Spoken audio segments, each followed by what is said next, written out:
Good afternoon, friends, and welcome to the second session of our teleconferencing. We'll continue with the teleconferencing session of Diploma in Dairy Technology, and in this we'll be covering the dairy equipment and utilities.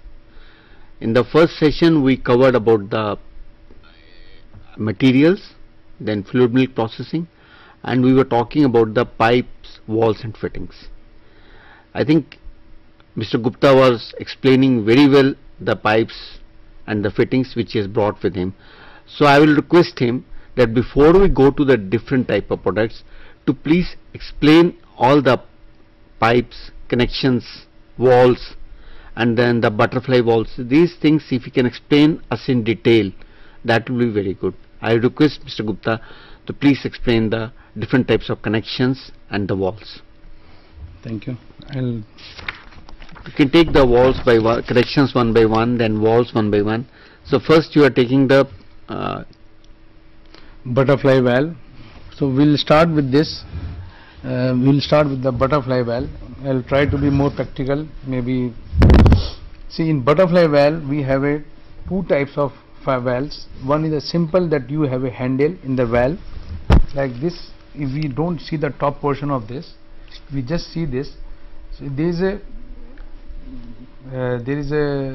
plate inside, and then there is a handle at the top, which is handle is being rotated and opened and closed to make the on-off position.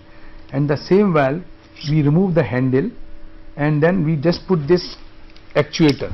We call it actuator.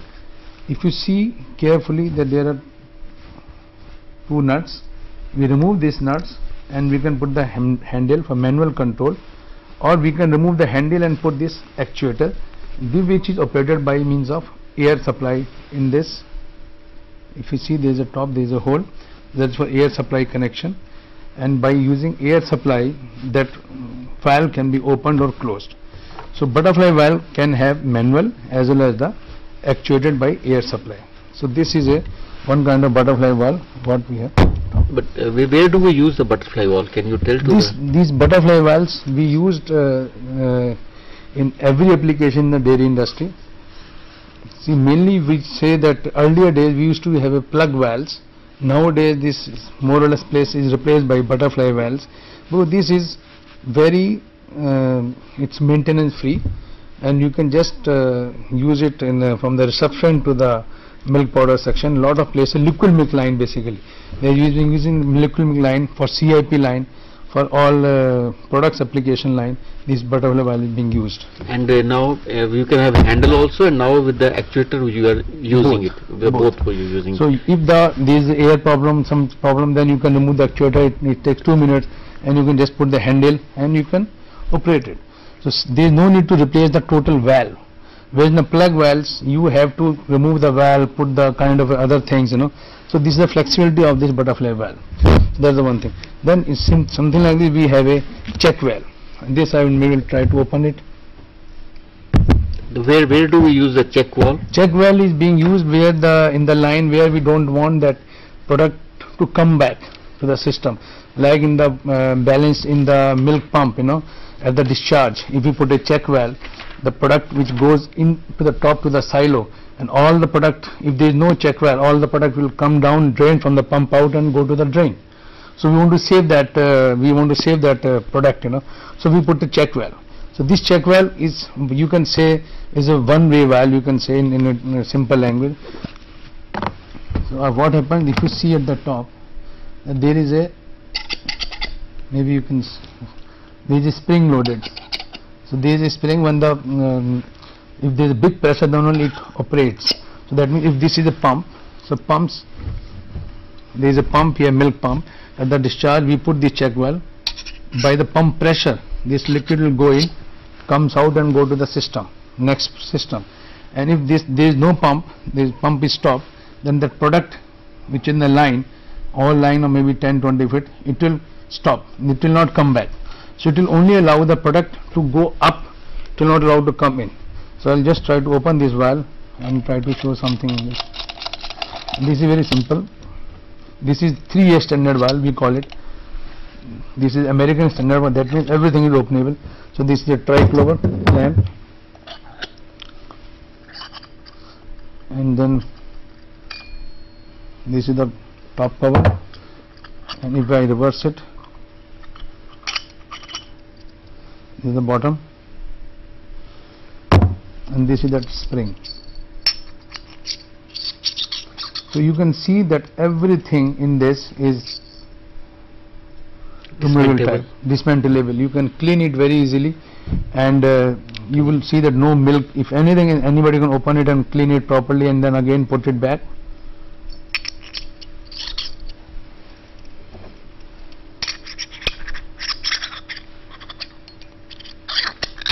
So that is the specialty of this check valve. That it will not allow the product to come back. It will not allow product to come back in such a way that you can open it, clean it, and no bacterial problem, and it is absolutely neat and clean. So this is a very important component in a process, in fluid processing. There is nitrile rubber which is sealing the flow. Yes, sir. Which is closing the wall. Yes, sir. That nitrile rubber, what temperature it can withstand? It can withstand nitrile rubber, we call it NBR, and it can withstand a temperature of around 110 degrees centigrade. It's quite good. Quite good. And 110 is sufficient. We don't go beyond that temperature. Yes, sir. And usually the CIP temperatures are not exceeding 85-90 degrees centigrade. So, correct. So 80-85 is very easily taken care, but they take some extra margins. Okay. And up to 110. If there is some high temperature program, then you go for EPDM, or you go for Viton, and a lot of things are there. But for normal operations, this 110 is sufficient margin. Yes, sir. Okay, sir. So this is the check valve what we have shown. Then I will try to show this a CIP ball. This is a CIP ball, which plays a very important role for any tank cleaning operation. This ball is mounted at the top of the tank, and then the CIP liquid, CIP, maybe you are aware that the caustic solution, acid solution comes through this, and there is a big tank, and then there is a spray of the water all on the tank. You will see that there are holes all around. So that means this hole will cover the top portion of the tank. When the spray takes place, so this product will spray like this. So the top portion of the tank is covered, sides, walls, and the bottom. So this covers all the tank from inside to clean the all inner surface of the tank. So this plays a very important role. Again, in CIP we have different types of CIP ball. This is a fixed type. In some CIP balls, this rotates. When the liquid pressure comes from the top, this rotates. Again, there are different types of cuts where you can have a proper cleaning of the tank. But in the normal general dairy practices, this is a normal CIP spray ball what we are using. The next we have is this. This is a very important item, that in any storage tank, if like, let us further explain purpose. This is a tank. You forget this. This is the storage tank, and the storage tank, we want to see the level of the milk. So what happens at the storage tank? We have a connection here at the top like this, and we have a connection here at the bottom like this, and the gap in between, we can put a pipe of some hose pipe or glass in between these two gaps. That means in this, you see there is a rubber which is a very soft. I will just try to open this.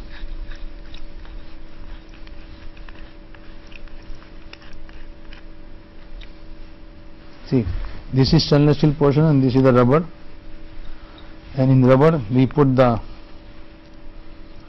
glass, and from the top like this glass comes, and then we can measure the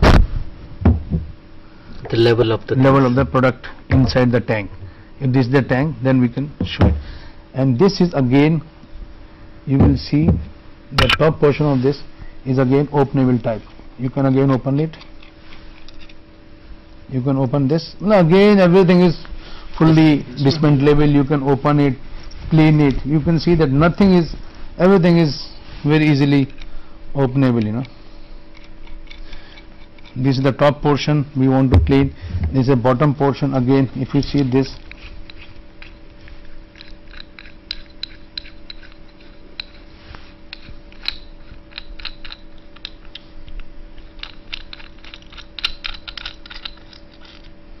everything is openable, and you can see this is through. Inside this is through. I think cameraman can help me. This is through, and same thing is from the top is openable, bottom also it is openable. This is openable.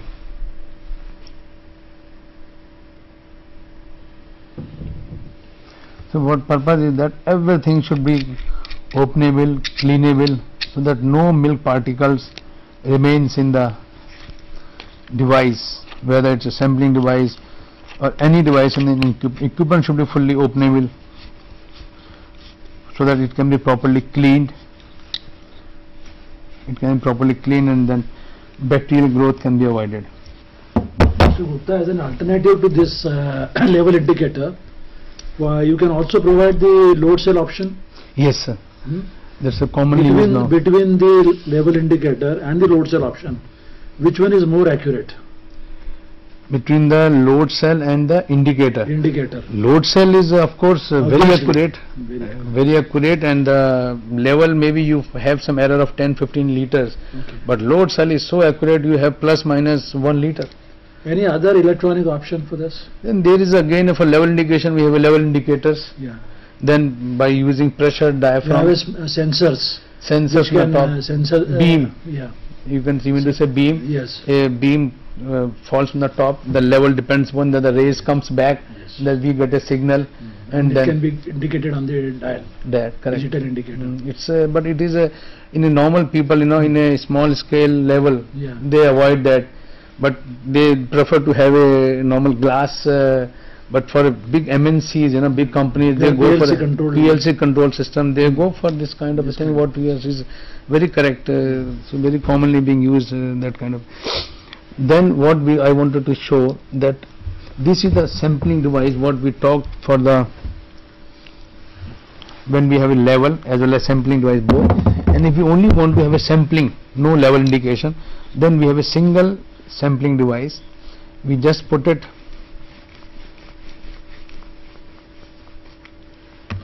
mount to the tank. There is a socket tank at the bottom, and then we take the sample out from this place. Again this is same thing. So this is single, it's only a sampling device just to take the samples out. Again you will see the same thing.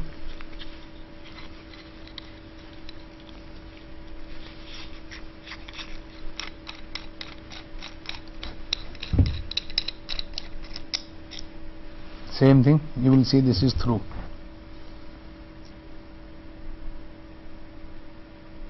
This is through, and this is made from a single piece. There is no welding in this. This is made from a solid bar, so that there is no chance of any cavities inside. As in the beginning, Dr. Saluja told that the product material should be selected and welded in such a way that there is no cavities or no holes are left in between. So you can see even this is openable. You can take out the spring, you can take out and you can take out this whole body. So this is for taking the samples. This is only for taking the sample. This is what we put in all storage tanks, intermediate tanks, other tanks, And it is so simple, it takes very short time to assemble it.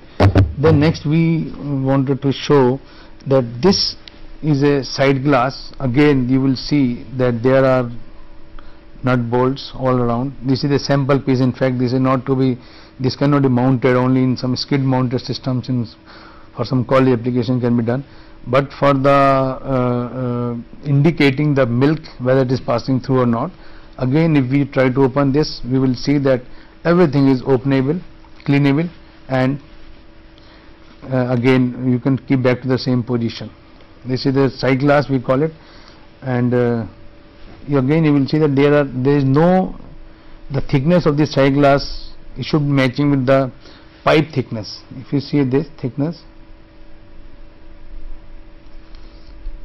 this thickness is around 1.5 mm here, and if when we weld it or when we do something, it goes with the, it should match with the pipe thickness. So we should specify when we buy this side glass or any fittings, like you will see in this key also, the thickness plays very important role. See, this is the thickness. This is a very good thickness. Normally we don't get in India so good thickness. They always have 1.2, 1.3. They just try to and then best 1.5. Best 1.5. So this is 1.6 mm thickness, and this is and then this should match with the pipe thickness what you are putting in the plant to avoid the any kind of a problems, you know.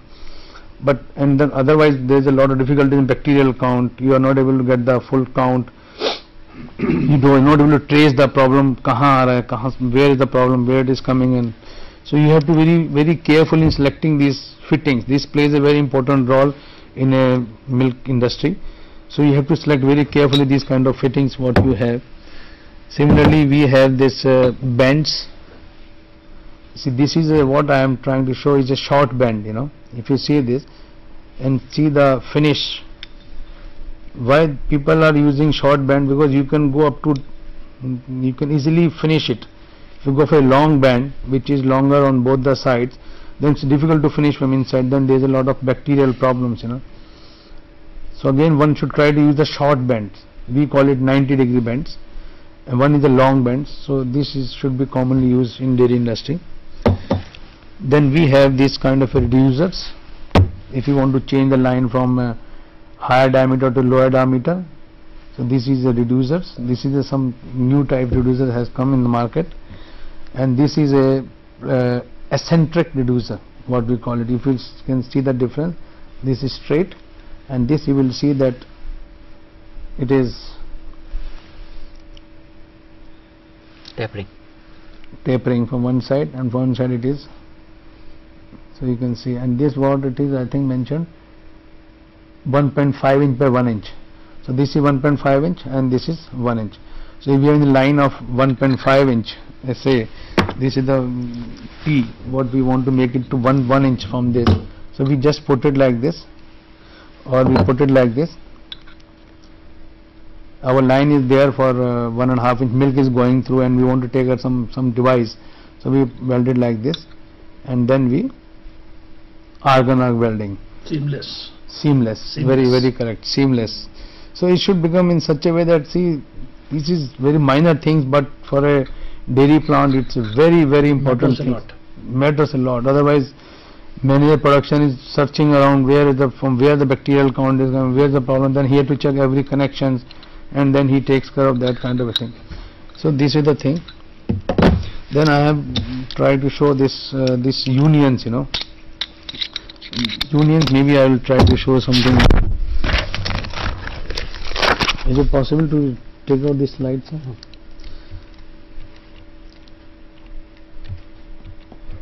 Super हो गया, ये right side. So if you see on the slide on the right hand side, you will see there are different types of union. One is SMS, then DIN is a German standard, then IDF oblique ISO. IDF is International Dairy Federation, and ISO is International Standard Organization, and then we have a CLAM. So what in India what we are using is normally SMS type union. DIN is for some other special big plants where some German equipments are arriving, then we have to put DIN unions to matching with their equipment, but otherwise in normal trend we are using SMS union. So this what I have shown here is SMS union. Again this union has got 3 parts, male, female, and then this nut. See, if you see this first portion, second portion, and in between this there is a gasket. You see this, it's so and then we have this nut,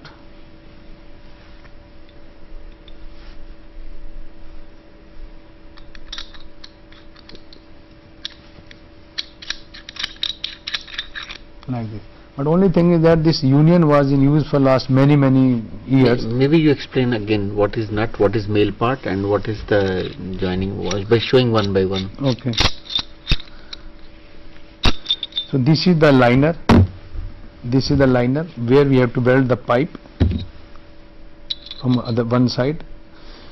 See, when we join any pipe length, if we have to transfer milk from one place to another place, then we cannot have a single pipe, because pipe standard length is 20 feet. So we have to put in between a jointing system. So that we use by using a union or by using this latest thing, tri-clamp. In union, what happens, we suppose, let us assume that this is the pipe coming from the one side, we weld this like this, and from the other side we get another pipe which is another, we weld again same thing, we weld like this, and then this work as a jointer. So this is a liner, and this is the nut, and this is the gasket in between, which makes sure that there is no leakage, and then this is the locking for both of them. But in this stage, what happens that you have to use a tool. See, if you see, there is a cut here, this cut here. So while tightening, you have to put a lot of pressure to tighten this and this portion, so that this is fully tight. So this is a bit laborious thing nowadays. So now people are changing to this tri-clamp tie fittings. This I will show. This is very simple. You will see that simply open with one butterfly nut, and this is the ferrule. This is the one portion of it. This is a silicone gasket, or it could be NBR gasket, and this is another portion of the ferrule. So this you can just see, there is no chance. Just sub, and it is so simple. Just put it back and tighten it. There is no need to use, this is hand tight, this is hand tight, whereas in this union it was a tool tight. You have to use some kind of a key to tighten it.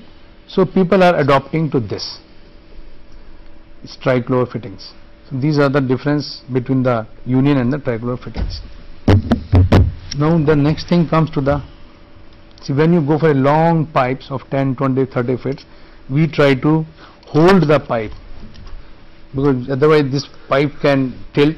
So we just put if let us assume that this is the pipe sort of a thing, then what happens, we just open it, and then pipe is kept in between, and then it is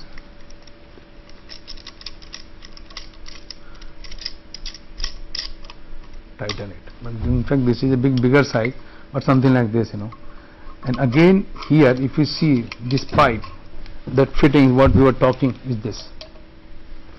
So this portion, I will just try to open it up.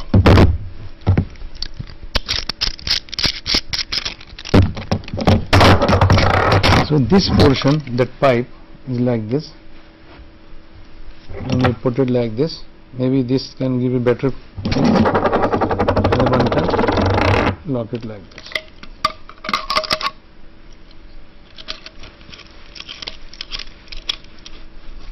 See, now I think it's better now. So the pipe, any pipe which is going in, either we can put this tri-clamp, or on the other side you can put, then we don't need this connection, we need to have this union connection. So you will see that this is more difficult to open up than simple to open like this.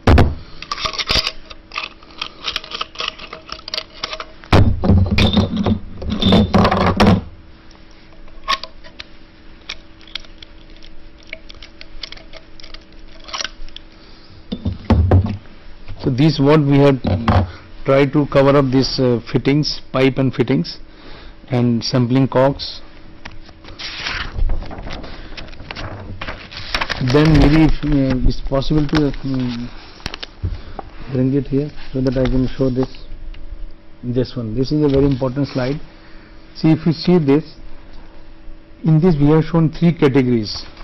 You see at the bottom 180 degree, 270 degree and 360 degree. This is what is CIP ball I was explaining you.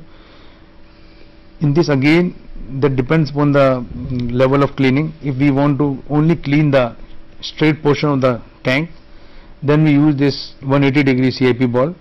And if we want to go to the top, we don't want to clean the bottom, maybe the bottom is different type, then we use for 270 degree kind of a spray ball. And if we want to clean the full tank, then we go for a complete 360 degree spray nozzle. So that means all, even the holes all over around, this is, you can say, 360 degree spray ball. So this is a very important thing in the tank cleaning. I think with this we finish this pipes and fittings, and then maybe we will show the last slide of the this where it is shown header after this. If you see this slide, you will see that this is the valve arrangement in a tank garden for independent routing of products and cleaning solutions to and from the tanks. In a big plants there are a lot of tanks, and we want to use by using PLCs, that which tank to be emptied, what is the situation. So all PLC control system that Dr. Dravid had just mentioned about, that big projects, you know.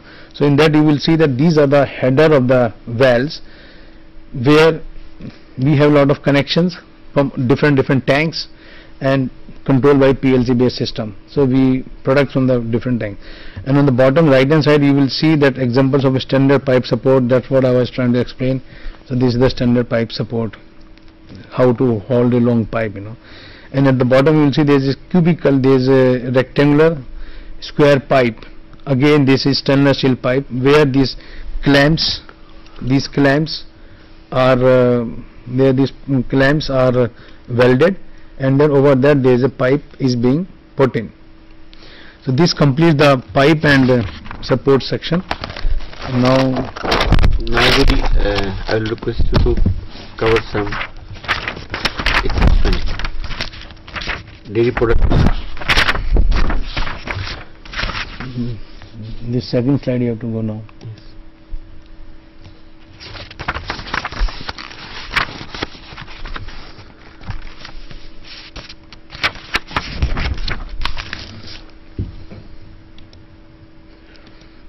In the product, will start with the butter ice cream, and then we will see. So butter, we start with butter. Now Mr. Gupta will be explaining the equipment which is used for the butter making. See what? Okay, sorry. Please. So butter is very commonly used in our industry, manufactured, and everybody is using in the life. So butter is being manufactured mainly by using a butter churn, you know. And what is butter churn? Butter churn is a simple cylindrical, conical, disc and top shaped container, and that container is being it has got a slow revolutions which change direction of the rotation, and then there is a water is being sprayed over that butter churn, and then we have a guard rail to protect, because when this big drum is rotated at some RPM, so we want to make sure that the people who are working around this is protected. You see this slide, it is shown here that we have three types of butter churn. The first one is that top shaped churn, and then second one on the right hand side is the disc shaped churn, and third is the cylindrical shaped churn. In the in a normal small factories, people use cylindrical shaped churn, and still large factory they use disc shaped churn, whereas in the big company where the milk is handling is 2 lakh 3 lakh liters per day, they use this top shaped churn, butter churn. In this first picture you will see that there is a guard shown which is spraying the water to maintain the temperature of the butter churn. On the right side there is a drive and cream inlet and butter outlet door is shown in the front. So this is being used in the big dairy factory. Then this is a batch method. What we talked about is the batch method of making butter. Then nowadays, because of the large production, some factories, we have to go for a continuous butter making machine, and we call it CBMT. We call it CBMT, continuous butter making machine. In continuous butter making machine, what happens that at the back there is a drive, and the cream is fed from the top, and there is a churning cylinder, and that pumps the cream in, and there is a agar at the bottom, and there is a salt dosing device at the bottom, again from bottom, and it keeps on rotating, and working and washing takes place in this, and we get the, from the top right side we get the butter, ready butter from outlet of this continuous baking material. The next slide we have tried to show the both. On the left hand side, if you see, there is a drum butter churn for batch production, just to give an idea, we have already discussed. And at the bottom there is a butter trolley, also drum churn at the bottom. This is a butter trolley. And then we have a general process batch and continuous production of butter. If you will see at the top, it is showing the butter churn. It is on this drawing with the two options. If you see in this 9, this one is the batch one, this one is the batch one, which is showing number 9 as a butter churn, what we have discussed, and number 10 as a continuous butter making machine. So this you will see that cream is processed and that enters the butter churn, number 10, and then we get the butter out, and that will be collected and then packed for purpose application for the process.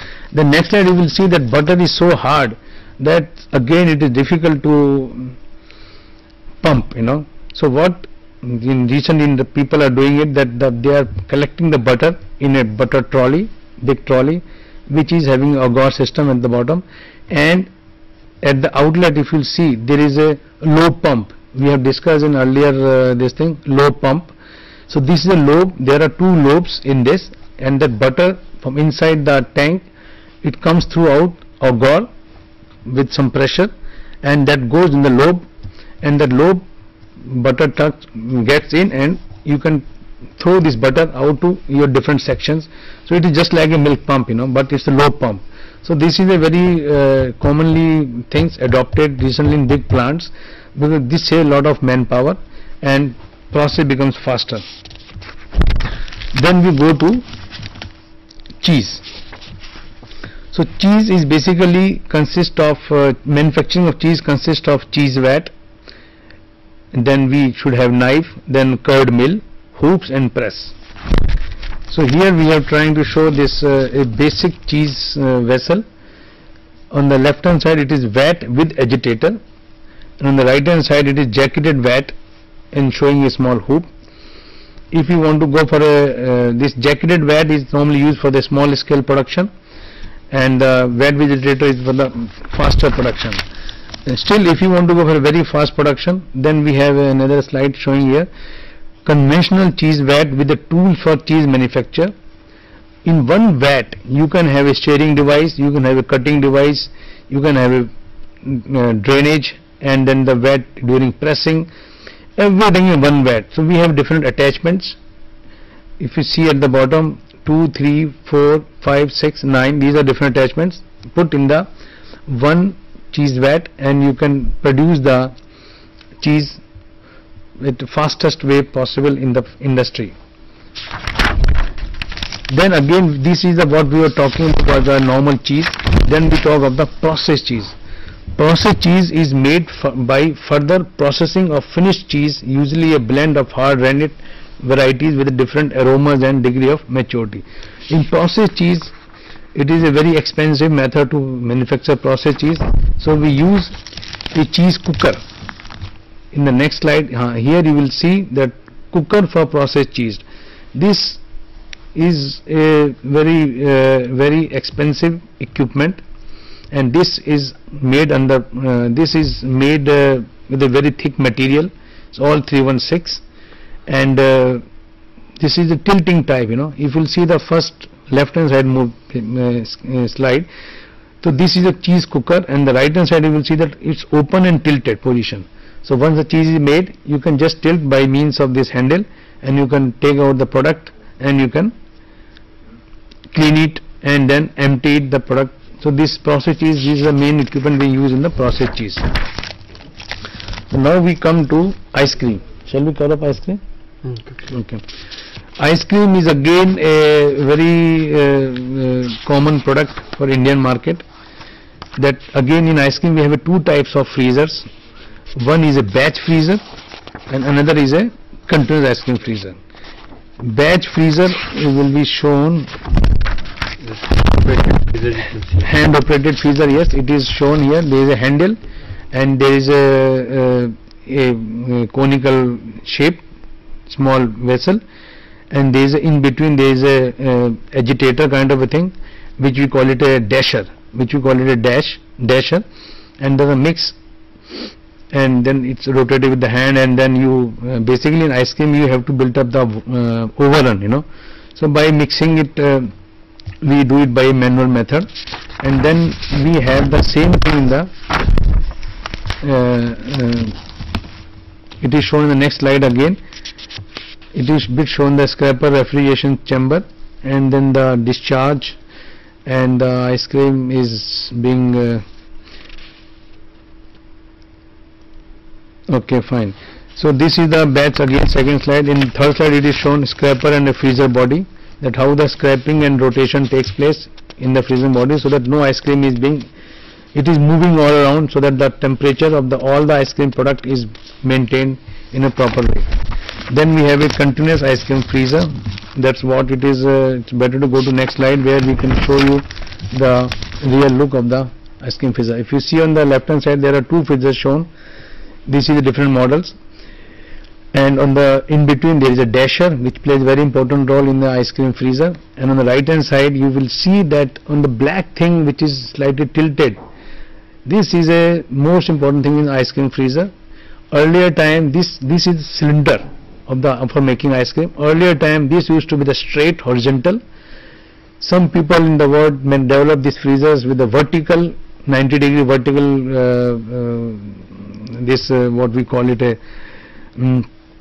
system, and but this one Italian company, they have developed this with a 45-degree inclined this system, so that you can have the best temperature of the ice cream from coming out. Because if you have a fully horizontal, then maybe you need a lot of space to go for a higher capacity. Vertical, if you have vertical cylinder, then there is a problem of handling. Workers operation problems come. So they have decided, and they have seen that if you go for a 45-degree inclined this device, then you can have the best temperatures, and the overall if you see everything will be the best optimum optimization they have done like this. Then in the pressurized in ice cream processing plant, we have again two types of processing plants. One is the batch pressurization and another one is the continuous STST pressure. In the batch pressurization plant you will see that there are two tanks. And then we have on the right hand side homogenizer, and on this right hand there is a control panel, and here there is the heater, the left side. First one is the heater. So just we produce the hot water and that goes to the pasteurization. It's what we have talked earlier of LT, low temperature, long time. So this is by providing the hot water in the jacketing, and we pasteurize the mix, homogenize mix, and send it to the aging vats and for the freezer. The next slide we have of the continuous STST. It is showing a continuous STST pasteurization plant, in which there is no batch pasteurization but only a mixed pasteurization plant, which is again in two sections or three sections. So you will see that the first two tanks are a kind of a aging tank, and then the right one plate heat exchanger is shown on the right hand side, and there is a homogenizer just next to left hand side to this is the homogenizer, and so this is a continuous process to produce the mix, and after mix is being produced, pasteurized from this process, it goes to the freezers. Continuous freezers where we have discussed earlier. So ice cream process is the pasteurization and it goes to the freezer. Then next in journal we have tried to show here that ice cream machines to produce chocolate coating machines and bar coating machines. Again these machines are 5,000 pieces per hour for the chocolate dipping. See what happens, the ice cream comes from the back, the discs and that the sticks are inserted automatically, and then there is a chocolate tank at the bottom. So the movement is such a way that the ice cream with the stick is dipped in this chocolate tank for such a time that the layer of the chocolate is not overcoated on the overcoated than the requirement. So the RPM of the movement of the conveyor is moving in such a way that you get the coated proper thickness of the chocolate coating on the ice cream. So this is we complete with this ice cream section also. Now let us see the. Now I will request our Dr. Dravid, who had been a long experience in the dairy, and he is also the coordinator. So maybe he can add some important information to the presentation, particularly from the dairy equipment side and from our learners' point of view, sir. Please. Dr. Saluja, to start with, had nicely brought out the importance of this subject, and thereafter Mr. Gupta from PSN has explained to you the various equipments. Now I will take some salient points on each and every equipment that Mr. Gupta has discussed. For example, pasteurizer, especially the HTST pasteurizers, which are being used extensively by the industry. Today's pasteurizers are very much having functionality in such a way that every drop of milk is being pasteurized. Pasteurized is the most important unit operation in the dairy sector. Here the plates which were shown by Mr. Gupta, those plates have undergone a sea change, and that change is the overall heat transfer coefficient has been increased by reducing the thickness of the plates. Earlier the overall heat transfer coefficient used to be of the order of not more than 700-800 kilocalories per square centimeter. Today's pasteurizers are having an overall heat transfer coefficient of around up to 3000. So that is the change which has undergone in the pasteurizer. Earlier the pasteurizers were being purchased on the price on that day, but today the overall utilities consumed are more important. That is one. Secondly, the holding tubes which are outside, these holding tubes should be subjected to the efficiency, whether 15 seconds holding time is being observed or not. That can be done by two methods, electrical conductivity and by dye injection method. These two methods are available which can be used for finding the efficient holding time. The plates can be loosened easily. He told us about the system by which the plates can be loosened, because from season to season you need not open the pasteurizer completely. You can loosen the plates and scrub the plates, reassemble. The other thing which is important is the pressure drop which is taking place after the duplex filters. When should you change the filters? That is important. Then in the pasteurizer plates, it is important that the pressure on the milk side is always higher than the pressure on the heating or the cooling medium side. Then another thing he explained to us was about the pneumatic valves. The pneumatic valves are very important, and the pneumatic valves will function properly only when the please finish this. Please complete. Only when the compressed air is having the lowest dew point, and for that proper system should be installed for dehumidification. That is very important. Then the third, then the sampling thing which he has told is also very important, which can be installed in places where you want to control the standardization of milk, where you want to control the heating temperatures, where you want to control the flow rates. So some very salient points have to be studied, and dairy engineering is a multidisciplinary subject: civil, mechanical, electrical, chemical, instrumentation, electronics and computer. All the engineering fields are being covered under dairy engineering. So a dairy engineer is a very talented fellow, is a very important fellow for the dairy sector, who gives you a mix of all the engineering in one. That is what I have to say. I wish I had little more time. I could have talked at length. Anyway, thank you for giving me the opportunity and talking to you people. It is nice, and I hope that every dairy engineering subject should be studied in a very creative way, and how you can apply the engineering for various applications to get the best product. And in the subsequent sessions when we are talking of ISO and HACCP in 21st century, globalization, then the engineering constitutes a very important aspect which controls various parameters, and I am sure the IGNOU program that is being offered will be made use of in the best possible manner. Thank you very much. Thank you, Dr. Dravid sir, and thank you, Mr. Gupta, for me. Thank you. Thank you to the viewers. Thank you, please.